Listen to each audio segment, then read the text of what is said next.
friends. Welcome back to the Picture This podcast with me, Adam Lehrhaupt.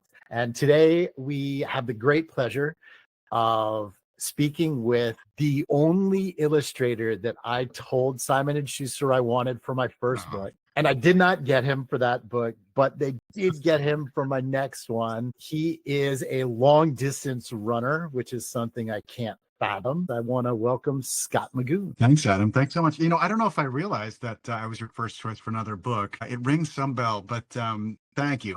Did I never tell you that? You might have. It's been so long, like you said, since we chatted. Here's the story. First-time author. You really don't have a lot to say. I'm sure it's the same for first-time illustrators. You don't have a lot to say. They kind of come to you, but Alex and Paula, so it's Alexandra Penfold and Paula Weissman for people not familiar. They came to me and they said, how do you see this being illustrated? And I said, I really love these couple of books that Scott Magoon has done. And they said, oh, that's great. And then they said, you're going to be working with this guy, Matt, which was fine. Matt did it. Yeah, Matt did a wonderful job. And it wasn't, again, as an author, I try not to really picture my book too much because I want to leave a lot of freedom. But when I submitted I Will Not Eat You to Paula, she didn't ask. She brought me Breathe. Oh, wow. To our meeting when I signed the contract, after I signed the contract, and she said, we got you this guy. And she didn't tell me your name or anything, but she slid the F and G over because it wasn't even out yet. For those that aren't familiar with Breathe, it's an amazing story where breathe is the only word. And it's just repeated kind of melodically throughout. And she gave me that, and I did a happy dance in a coffee shop in downtown Manhattan because it was so much better that I could see this book with you. I could envision the type of characters you would create. Even with that, your art blew me away. So oh my gosh. Thank you for being a part of my journey. Oh, my pleasure, my honor. I couldn't have done it without your words. They just set me off on a whole visual path, mutual love and appreciation right back at you. One of my all-time favorite books I've worked on, not just because of your words, but also the team at SNS, working with Sylvie and Paula was just awesome. So fun. It's one of my favorite books that I've worked on. So thank you. So that book, I Will Not Eat You, is a book I use on probably 60% of my school visits. Oh, good. There you go. Ooh, and take that, show them without the cover on. Strip the book naked, Scott. So with this book, I do K through 2 or 3, and I can go older. Yep. I talk about character with this book because basically I start the book by saying, here's what Theodore, the main character, wants. Yeah. And then I take it away from him on the next page. So that interplay really shows how you can create a character. You give them something to want, you take it away. Right. What's the problem? Theodore wants quiet. Right. And then all these animals keep coming and disturbing his quiet. And then, how does that problem rectify itself in the end? So that's how I use it in my school visits to create character. And then some of the things that we point out are little details in the illustrations. So just what you did with the eyes, where you can really see the story in Theodore's eyes up until that one page in the middle where I did work whatsoever, so it's my favorite page in the whole entire book. And Scott did something very amazing. So I'll let you. Yes, I'll see if I can find it. Yeah. Well, one thing too, I want to continue the point you were making about you're taking away what Theodore wanted and giving him what he needed at the end, which was a friend. So for those of you who are not looking at this in the video, it's just Theodore's sad blue eyes in a dark cave. And it's so obvious that he's not happy, but he finally has what he wanted because there's no words on that page. So it is the only quiet page in the whole book. Good point. Yep. I like this book too. kind of continuing on what you said, I like this book too because of the social emotional angles to it too, where, I mean, both characters, both the boy and the dragon have to learn, self-control. They have to make thoughtful choices. They're not just plowing through. They have to actually think it through. And most importantly, they kind of see each other they both see each other with a little empathy and without judgment by the end. Again, it's deceptively simple text, but there's so much going on in your words. And hopefully I brought some of that too with the pictures, but I think it's a great choice for SEL readers. Yeah, right up to the point where the boy pokes him. I mean, first of all, who is going to poke a dragon? Like really, like that's how I read that page turn. I read that big shadow. There's a big shadow on the wall, and I read how we can finally tell that Theodore is definitely a giant squirrel. And then I turn the page, and they're like, "He's a dragon." I'm like, "He is definitely not a dragon because I know the boy's about to poke him, and no one would poke him. This is not going to end well." Right. I'll see if I can find the. It's such a great illustration, and it really says something about the boy that he's gonna do that. Right. And when I was figuring out which character to put, so I have all my characters. So here's Scott's artwork right here. Amazing. On my body. I almost put that moment where the boy was. Did you? It was because it's such a great contrast between, stop being a grumpy old and are you really gonna poke that thing? What you're about to do is the most ridiculous thing you could possibly do in this situation. Yes. So both characters come a long way. Both Theodore the dragon and the boy, I mean, they have the story is ultimately about Theodore the dragon, but the boy too. I mean, he kind of comes away improved by the actions of the story. So it was a two-way street. You kind of get two arcs in one. So I like that about this book. Before we move on, the final words of the book are, "I can always eat him later." Does Theodore eat him later? Well, yeah, that's true. Okay, so maybe it doesn't come quite as far, but in your mind, yes, I think he's kind of half kidding. Maybe. Yeah, I'll leave that to the readers. I want him to be half kidding, but in my mind, Theodore eats the boy. It was a very long drive, and my kids wouldn't shut up. I'm telling you, Theodore eats the boy. Yeah. So obviously we've worked together. You've done you've worked with some amazing authors. I mean, other than Amy Krauss Rosenthal, which, I mean, when I talk about creating a character and I tell people that you can write a story about a spoon, they're like, "No, you can't." I'm like, "Oh yeah, totally been done." And she did it really well. She was a master. Yeah. So what's your relationship as an illustrator? Because I know you've written some yourself, but your relationship as an illustrator to the authors when you're thinking about talking about your books in the classroom, like how do you go about presenting it, and what are the tricks that you use, because they're not things that I. Right. Yeah, for the books on which I collaborate with authors, really it takes a little bit for me to find my footing when I first go into a school, library, bookstore, and start presenting a book that I did not write but illustrated. For a couple of reasons. One, it's great for me to sort of have a joint visit with that author to kind of get a sense for what he or she is kind of focused on in terms of bringing it to a school and what they want to sort of make that story about, and how they want to present it. So once I have that kind of in my back pocket, I can kind of riff off of the angles that author is going for. It's not always possible to do a joint visit with an author. So what I'll do is, I usually have a nice conversation offline with the author, and we'll kind of talk about how we want to present the book to the world a little bit. It doesn't always happen with every author, but for the most part, at one point or another, that happens. And I usually try to make a nice little slide presentation. I almost always have a slide presentation to go along with my book talks, and I almost always have a drawing demonstration that goes with it as well, because I think it sort of adds that much more to the talk. And not only do we have the text, but we've also got,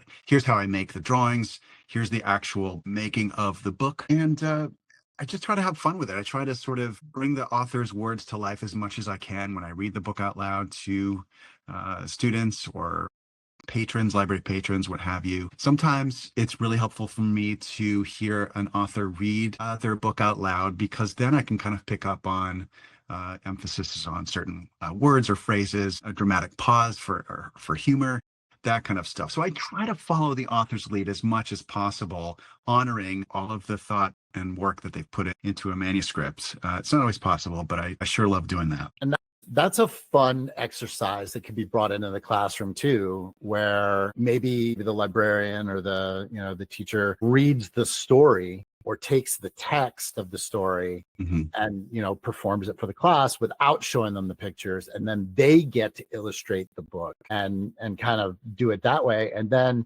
when they're done, you can show, well, this is how Scott illustrated this book, and then and compare and contrast and see what things they did that are similar. I love it. I like that idea. That's a fun thing. That's fantastic. I think you could do the opposite as well. You could show them just the pictures with no words, and see how well the illustrator did in terms of telling the story, and see if the student would come up with a story, and how they would come up with a story to accompany the pictures that they've seen. Either way, it would be very, so cool. Very interesting. Right. So I'm going to pull those. I'm going to pull those out and make those activities that people can download. Really, really, really cool. The other thing that I know that you do is you do a very simplified, here's how you draw Theodore, or here's how you draw. So when do you put those together and put them up on your website, or are those things that you share just in events? Yeah, mostly do those just in events for the draw alongs. I'm trying to think if I've ever, I don't think I've actually shared a step-by-step drawing on my website, just for that reason, just because I like to keep some exclusivity to my school visits. It adds value to my school visits. There are certainly many postings online and images online of the results, the fruits of these draw alongs, but no real process, I don't think. There might be a few videos on YouTube, but I should probably do more than I've done. There are certainly many other characters I could post draw alongs for. That said, though, there are scads of activities, and there's a teacher's guide for some of my books up on my website. I have found it more and more as I go along and visit with schools and libraries, how greatly appreciated those kinds of resources are to go along with our book. So I'm not sure I would ever not do them now going forward. I would love to go back and kind of fill in the books that I have no activities for, but I think going forward, it's going to be something that I'm going to try to include with every single book, because I've heard such positive feedback. I have seen completed coloring sheets or complete this comic worksheets. I've heard great things about the teacher's guide I made for my graphic novel series. Although there was one comment about how I didn't include an answer key for the quiz. I'm like, well, if you read the book, you know the answers. The cheat sheet? I didn't give you a cheat sheet? Right, the cheat sheet. Yes, I know. You can print it out. It's this big, and you can fold it under your watch or something. Right. So yes, a huge fan of offering resources around a book. I will also post links to resources created by others. Pay Teachers, I think, has a great website that offers activities around many of my books, including Linus, Rescuing Jessica. I'm not sure about I Will Not Eat You, but probably because they're definitely out there for I Will Not Eat You. Yeah. I love Linus. We're pausing. I love Linus because I was trying to write a book about a pencil, and all of the opportunities that just having a pencil gives you, like for being creative, and there's so much you can do with a pencil, and it was really freaking hard. And then I got to sit down with Linus and be like, oh, thank God somebody's done it, because now I can move on to It's funny you say that, because I swear to you, the year I put that book came out, there was like 200 pencil books that came out. It was something in the water. I don't want to say lead because that's a bad joke, but you know what I'm saying, like a pencil. One editor said something to a couple of their authors and was like, what we really need is a book about pencils that does this, because there's a book about crayons. We need pencils. That might have been it. Yeah, that might have been it. Yeah, so that year there's a bunch. I think when Pencil Met Eraser was the most notable. I'm still going gangbusters out there. I mean, they're different enough from each other, but it's funny how much in the zeitgeist the pencils were at that point. Yes. But thanks, man. I appreciate the kind words. We need to bring Vikings back into the zeitgeist. They get live action movies coming out. Yes, I got an awesome Viking story. We just need to make it happen. I completely agree. Yeah. Anyway, yes, let's do it. We're gonna force it. Vikings, Vikings, Vikings. Now everybody's phones will be looking up Vikings. That's right. So you mentioned your graphic novel series. It's the new, it's the shiny. It's really freaking cool, and it is. I'm gonna say really freaking long. Coming from picture book world. Oh my gosh, yes. And I'm working my way into chapter book world. So I've been Cool. been putting together. I have a couple of manuscripts, but the Viking story was my first attempt at a chapter book. And I got a couple more that I'm working on right now, but those are really long. How long did it take you to put together the book? It was a little over a year, I would say. Yeah. From writing and sketching and the final art, it flew. It was my pandemic project. The first book anyway was during when we were all quarantined. So I had that extra time of not going out or having to do events, school events, what have you. So that really, I think, helped to abbreviate the time on which I was working, on the graphic novel. So the second book probably took a little bit longer just because we were starting to come out of the pandemic. Yeah, about that amount of time. And it was every day, almost all day. So it was very intensive. Project, or was it something somebody was like, we could really use a book like this, and you were like, all right, let me think about it? Oh, no. It was completely passion project, completely something that I had dreamt up. I think I had started with just wanting to do, I was coming off a bunch of picture books, some great success, with, as you mentioned, Rescue and Jessica, and just had some tailwind behind me. So I'm like, okay, how do I completely squander that?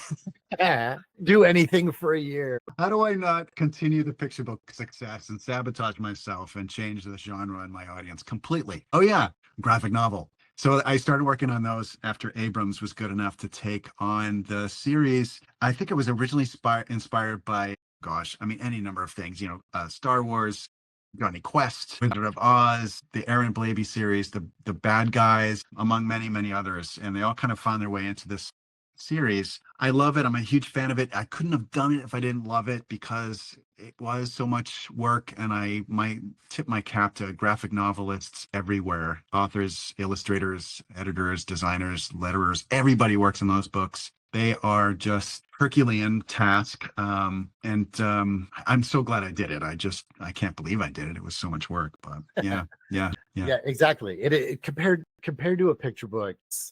So a picture book, basically for those who are not familiar with writing a picture book, everybody says 32, like 32 panels, right? So 32 pages, 32 panels. I tend to lean more towards 40 just because that's like my stories kind of feel better at 40. Same. But 32 is typical. When you sat down to create your arc for this and you were putting that together, when was the moment when you first kicked yourself and said, this is 400 panels, this is 4,000 panels? Oh gosh, it was early on, and it has to be because being such a puzzle, you need to put it together, this puzzle of a graphic novel, the panels, the word balloons, the writing together as soon as possible. So you know exactly what is going to go where, what's going to fit in terms of the word balloons, the art, what gets a full spread, what gets 20 panels on a spread. Pretty early on, it came to me where I realized, oh my goodness, this is a mammoth project, pardon the pun. Yeah. So I would say in the first, I think as soon as I started sketching it out and laying it out, and so within the first 3 months I was writing it, and then by that fourth month I think I was like, oh my goodness, this is something to be reckoned with. It was so much fun, and again, I could not have done it if I didn't love it. So now that they're bringing back extinct animals, is that going to change your future stories? It certainly influenced what I was writing. I think if I were to do a third book, absolutely. There's so much more to include. And And when I go to schools and talk about these books, I make it a point to pause on each extinct character. For example, the woolly mammoth, I'll talk about real world facts about the woolly mammoth. The passenger pigeon, real world facts about those, how their flocks were so gigantic, they would sometimes take over a day to pass overhead. So how could they possibly, being so numerous, go extinct? So I do try to work in the fun facts along with the high-flying adventure. Yeah, if I did a new book, I would have to. There are so many wacky de-extinction stories coming at us almost daily now. The woolly mouse that Oh yeah. the company Colossal has introduced. The dire wolf that isn't really exactly right. Yep. Yeah. Or the mammoth meatball that they have made mammoth meat. They've genetically, it just is. You can't make this stuff up. So yeah, I would have to include some of that insanity in future books. And of course, the tip of the hat to Michael Crichton, who started it all with Jurassic Park. There is certainly, his DNA in these books. Pardon that expression, but for sure. But I think they're so different from Jurassic Park. In fact, they focused on mammals as opposed to reptiles, and from that angle alone, much more relatable, much more personable genetic recreations. Insert Yeah. mother-in-law joke here. No.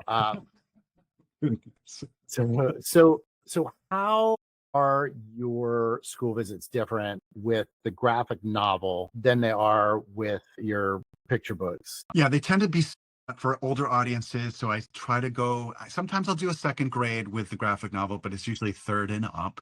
So from that standpoint, using much more involved language, I will, like I said, introduce much more real world science, talking about DNA, talking about bringing a back of creatures, which can spawn some very interesting birds and bees related questions from the students. I'm able to sort of work my way around those a little bit and not get too awkward, but it does come up, and it's certainly better for older students from that standpoint. I think the themes around in the books, lost family and betrayal, and there was some violence in the stories. I don't think it's anything worse than kids see in their video games, but those are older, and I sort of skew those the school visits around that. Picture books are much, as you would expect, much simpler, and language is simpler. Take my time. They're much more slower paced.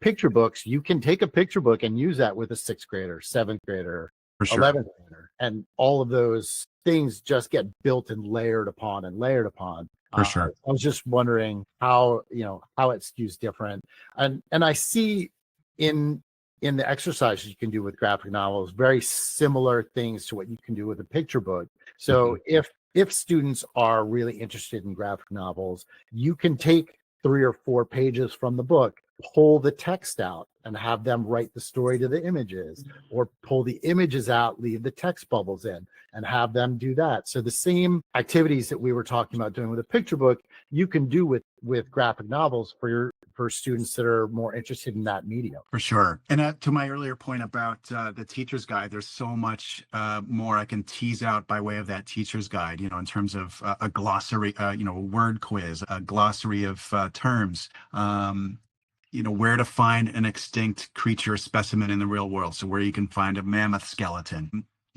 Just the level of detail and science in those graphic novels, not just because they're longer, but because of the content, drives so much more sort of content available that I've tried to capture as much as I can in that teacher's guide and on my website that I just can't get to in a 45-minute, hour-long school visit. So it's certainly augmented with my on-website content. If that's helpful to include. It is. It's very helpful. Great. So we're gonna move into the standard segments that I talk about. This one's one that I call Adam's Book Bag, and this is where you get to recommend either one of your picture books or somebody else's picture book that you find yourself bringing up a lot when you're doing school visits and using it as an example of an activity or a lesson that you're trying to show. Yeah. Great segment. Love this. I don't know if I have a book I can recommend by another author and illustrator team. And it's this is something I want to explore more in the future. I haven't done a lot of this in schools, but where I got to ask you this. Where are all of the books about screen time, about video games, about the internet? And it doesn't have to be a literal incarnation of those things, of those gadgets, but something. I'm amazed that we There aren't was seeing more. And to that point, I have to recommend this book by Kate Hannigan, illustrated by Zach O'Hara, your friend and mine, yes. Blips on a Uh, screen. I love this book. It's about Ralph Baer. I think I got his name right. Jewish refugee, pioneering inventor who made home video gaming a reality. And what a cool middle grounds for adults like us, Gen Xers like us, to introduce young readers who love video games to how it all started. I think it's genius. How is this book not how is it not everywhere? Well, first, everywhere? yeah. So I am very familiar with this book, and as you said, I love Zach. Yeah, me too. I am, when he ever takes a breath, I'm going to get him on the podcast. Good idea. Yeah. So the book that I was thinking of was by Dan Yacarino. It's called Doug Unplugged. I remember it. I remember Good. the book, and I remember having the book. Good memory. And then nobody ever put out another book. I know. Well, no, It's actually, like, I think was it not, did that not become a, I think it was an Apple TV Plus series, I think. oh, really? I think so. Well, Don't good, quote me, but I good, think so. good work. He's had a long and storied career in children's TV animation with Oswald the Octopus series way back when, and Talking about TV, Yardigan, maybe. yeah, we just had Zach, right? He's some amazing. I mean, just could not happen to a more talented and better person. I totally agree. Yeah, It Carl was the better, Collector. better, not balder. It was a better person. I said. He always wears hats. I can't tell.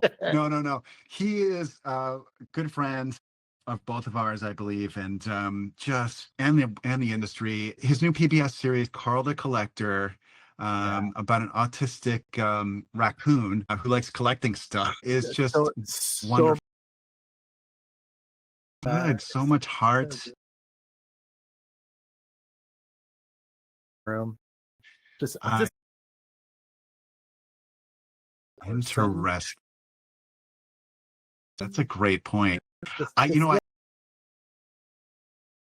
It's another one, and this is a deep cut. I have never seen Jerry Jamowski in the same room as Zach O'Hara. I don't know if you're familiar with the DJ Jerry Jamowski, who does an internet radio show. So I am a lot of vinyl showing up on that thing. Holy cow, I guess. I want to know where he keeps all that vinyl. All right. We digress. We digress. We digress. For those who aren't familiar, please check out this DJ. He's very talented and deep cuts. Loves to pull out the deep cuts. Jerry Jamowski, WFUZ FM. Used to be based out of Philadelphia. I don't know where he's spinning his disc. I think it might be. I think it might still be there. Still there? Yeah. Yeah. The radio station still exists. 89.7. So, yeah. So check it out. Blips on a screen. Tons of STEM stuff in here. And it's meeting young readers where they live in terms of video games, electronics, how it all, this is obviously predates iPhone stuff and sort of handheld gadgets, but we play games on handheld devices. We love our Xboxes. It lends itself, 8-bit graphics lends itself to classroom activities because here's your desk. Create a flat game by cutting out your paper that you can play on your desk. Yeah. Right. And so it really does have them think about things. So if it's static and flat and I can only make things in squares and how do I do that? Problem solving and really unique kind of things that they can work on. Another cool thing they could do is make like a little circuit board out of paper and connect different parts like to the motherboard, little semiconductors and I don't know if this has vacuum tubes, but like you could sort of make the parts of a circuit board and explore early electronics or even and if electronics to some degree. If it's simple, like you color code, right? So each of these things has some blue spots, some red spots, some green spots, and your circuit can only go in those. Becomes a bit of a puzzle, but it also teaches them that I have this piece that fits in blue, 4 blue, it can either go here in the 4, or it can go, here's 8 blue. So it can go left, middle, or right. Then Yeah. what does it allow me to do? And then if you assign values to each of your components, how many points can you get by putting this together a certain way? Right. Yeah. And the end result, or the teachable moment too, is this is what's driving, or this is what drove early electronics that sort of led to what we're using now. I mean, it's a much simplified version of what we use now every day. But I think the concepts take it into the real world, take it into science, and kind of out of that sort of magical, we just have this like sense, if we touch the screen, magic things happen. But if you take it apart, you're going to see how it starts to be less like science, less like magic, more like science. How do we build on that foundation instead of jumping over sections? So instead of just understanding the program, understand the components that give you the program, that give you I love that. I mean, and you might inspire some future engineers out there in the meantime. So yeah, excellent.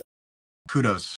So the next one we're going to do, story sparks. So we're looking for a creative prompt that educators can use to help spark student engagement. How do we get those reluctant students? How do we get the quiet students jazzed up?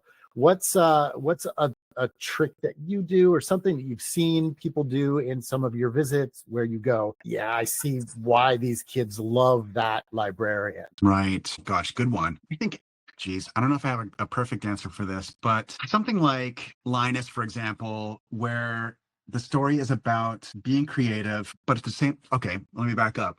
I'll often ask, do we have any authors or do we have any illustrators in the crowd? Some hands will go up. I'll always ask as a follow-up, is it really hard coming up with ideas? And they say, oh my gosh, yes. Do you feel like sometimes your ideas aren't, you put your pencil to paper and you start to draw, do you feel like they don't come out quite like you want them to? And of course, tons of hands go up. So I'm building a pathway to being relatable that we all kind of feel. And I think if we can kind of build off of those relatable moments, those connections that we make in our books, like the one where, authors feel less than a lot. And if we can connect it to our book and then to an activity around that book, around that feeling, I think we feel even more connected to the story and to the events of the story, and kind of change minds. For example, with Linus, something I really like to do with students is to have them draw something with a pencil. It can be, it can really be anything, but I try to have them draw big patches of black, gray, graphite, what have you, to start with, big patches. And then I'll have them take their eraser and start drawing with their eraser into that patch of graphite. So the idea is that the eraser is so often something we use to destroy our drawings, to erase our drawing, to become critical of ourselves, to remove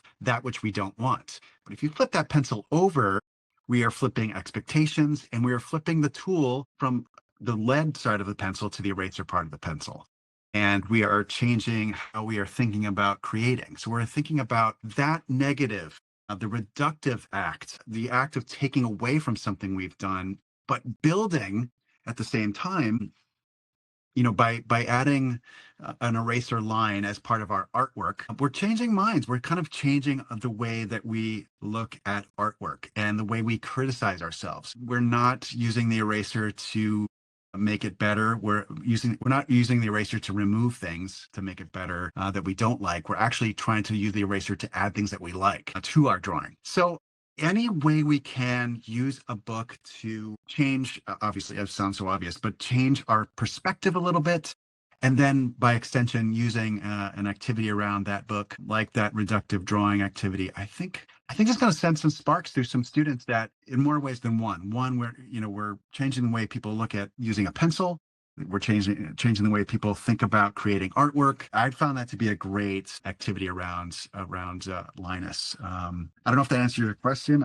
That's awesome. So I did actually a workshop with Floyd Cooper. Oh yeah. And the whole workshop was charcoal the page. Oh gosh, see, make the whole page black, and then you had to use the eraser to create your That's art. what I'm saying. Yeah, and then that's you can go back in. So so I love that. Put a ton of junk down, right, and then see what taking it away Right. what you uncover by taking stuff away. It's such a great idea, and it's not one that I've seen too much. So I love that as an activity as well. Great, Yeah. great. Thanks. Yeah, no, I think it's super fun to do. It's surprisingly satisfying to do that, especially if you have a kneaded eraser, one of those putty type Yeah. erasers. Yeah. But you need the kneaded eraser, but you also need to have the white eraser that has Yes. the real hard, so you Yes. can really get it, Correct. get an Precise. edge in there, and Yeah. because so just like we need different pencils, soft pencils, hard lead Right. pencils, or different colors if it's kids. You want Right. different types of erasers when you're taking Sure. stuff. Geeking out about the No, different. art technology. I don't do art anymore. Damn it. Yeah. Anyway, Yeah. I love that as an activity, and we'll include that in what we're doing. I think being able to use the eraser as a creative tool, I think it's a nice reminder that sometimes your inner critic can be a helpful partner. It's just how you frame it, how you use it. And that was the whole point of Linus was, yeah, sometimes that inner voice is a real bear, but sometimes it's good for us if we use it well, if we use it to the benefit of our creation and less to the detriment of feeling like we're not good enough. To finish up, um, one of the things that I like to talk about all the time is collaborating, right? And so a lot of people, that authors and illustrators don't really collaborate in the way that they think, right? We don't sit across from each other and come up with ideas. And have you ever worked in that situation where it was more collaborative as opposed to how typical children's literature gets made? And how, like, compared to the other way, which way feels more right to you? Well, great question. It's never been super intensive working with an author. At best, it's been a conversation over the phone. For example, with Amy Rosenthal, through her credits, she called me up as we worked on Chopsticks and with Straw. So books 2 and 3 in our 3-book series. And with each one, she, again, to her credit, she's like, help me out with some aspects of the story. And I was able to contribute very little. She's just so darn good. But to her credit, she was very open to hearing from her illustrator, me, about how to add to her story. Young Scott Magoon just starting out and going like, Yeah. she wants to talk to me. You hit the nail on the head. And I remember actually saying, I think I said something like that to that, like, Amy, please, are you sure? But she really believed in partnership and collaboration. And I've heard Tom Lichtenheld say the same thing over the years about her and working with her. And of course, they've done some amazing books together. So I think it was, again, to her credit, I think it was something that she just really pursued and liked to do. And I've had varying degrees of that over the years, but she was probably the most involved, I think, when it came to working with her illustrators. Yeah, I think the one that I had, like, the only time that I really had that was the sequel for Do Not Open This Book. Yeah. And that was basically just Matt saying, I'd really like this book to be black. Like, the first book was very white. What if we made this book black? And I was like, exactly, because its close was like a revelation for the direction I could take the story in. Which, I mean, I love collaboration. I love the activities that students can get into in the classroom where they work together. And I feel like part of the reason that I don't try to illustrate my own books is because I suck. But the other part of the reason is there's something about collaborating with somebody and having their ideas, like, almost force your ideas to get better. Sure. That doesn't happen when you sit in a room by yourself. So that collaboration where you do something, you create something, and it makes me go back and reevaluate the final lines of my story because of the direction that it's going in. I think that really cool things happen from. I completely agree. I love collaborating. I've made a point of doing it my whole career. Love it, and would love to continue doing that. So send me all your manuscripts. And no, but also to tie in what you're saying, I'll agree with all of that. But for me as an illustrator, I love working with authors because their imaginations bring me to places I never, ever would have thought of going but love going there with them and bringing my my illustrations along for the ride. So it stretches my imagination. It pushes my technical skills for sure. Like for example, with Rescue and Jessica, which is much more realistic artwork compared to say something I would have come up with my own, like Linus, which is a bunch of office supplies and school supplies running around. So it really pushes me out of my comfort zone working with authors like yourself, like Patrick and Jessica and Rescue and Jessica. I love it. I love it. I don't think I would ever want to do just my own books. Oh my gosh. No, I seriously. Quite as much work. It's well, yeah. I mean, to some degree, but no. I feel like my work is better when I work with others, and that's true of editors and designers especially. I love seeing what typeface a designer will choose for my book that I would not have chosen in a billion years. And so I don't know. They're always better than the sum of their parts when we collaborate the books. All right. Well, I want to thank you very much for being a part of Picture This. And where can our listeners find you? Is it scottmagoon.com? It's the one. That's the one. Yeah. And you can find out all of my links to socials there and, dig into the books, and all of the activities and extras are on the books page themselves. So you can find them there. For the Extincts, though, I do have one extra URL to share with you. That's goextincts.com. That you can find all things Extincts. We got to say that with a little more energy, Scott. It's Go Extincts. Goextincts.com. Perfect radio voice. Well, remember to like, share, comment, and post this everywhere and all the time. And we'll see you again next time. Stop the recording.